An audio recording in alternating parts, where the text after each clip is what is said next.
जिले कलेक्टर मेडचल श्वेता महंती ने बताया कि सुपर स्प्रेडर्स को वैक्सीनेशन के लिए जिले भर में जुमला 19 मराकज़ कायम किए गए हैं। जिले कलेक्टर श्वेता महंती ने अलवाल मंडल के ओल्ड अलवाल में वाक़े जिले परिषद गर्ल्स हाई स्कूल में सहाफ़ियों के लिए कायम किए गए कोविड वैक्सीनेशन सेंटर का मुआयना करने के बाद मीडिया से बात करते हुए इन ख्यालात का इज़हार किया। उन्होंने कहा कि जिले सतह पर सुपर स्प्रेडर्स की हैसियत से निशानदही किए गए अफराद के लिए को वैक्सीनेशन सेंटर का क़याम अमल में लाया गया है।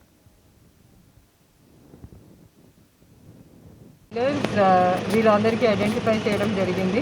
ఈ 19 చోట్ల మెడికల్ అండ్ హెల్త్ డిపార్ట్మెంట్ ద్వారా vaccination room, observation room plus waiting room ప్రతి చోట్ల అరేంజ్ చేస్తూ టార్గెటెడ్ బెనిఫిషియరీస్కి ప్రతిదిన 9 నుంచి మధ్యాహ్నం వరకు అందరికీ ఇన్ఫార్మ్ చేయడం జరిగింది డిపార్ట్మెంటల్ ఆఫీసర్స్ ద్వారా। ఇప్పుడు కూడా ప్రతిదిన నుంచి 9 గంటల నుంచి ప్రతి సెంటర్లో స్టార్ట్ చేయడం జరిగింది అండ్ ప్రతి చోట్ల beneficiaries kuda రావడం జరిగింది.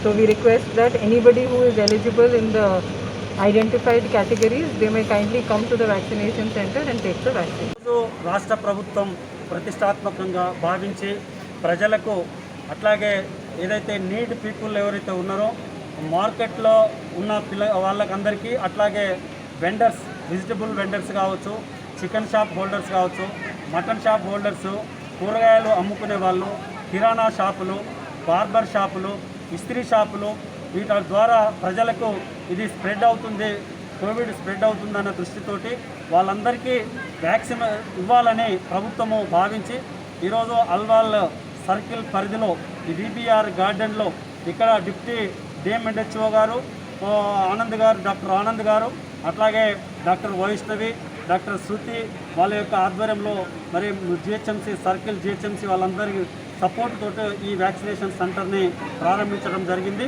దీంట్లో వాళ్ళందరికీ కూడా 2 గ్రూపులుగా విభజించి 18 to 44 ఇయర్స్ అట్లాగే అబవ్ 44 ఇయర్స్ ఉన్న వాళ్ళందరికీ కూడా ఇక్కడ వ్యాక్సినేషన్ ఇవ్వడం జరుగుతుంది। కోవిషీల్డ్ వ్యాక్సిన్ ఇవ్వడం జరుగుతుంది।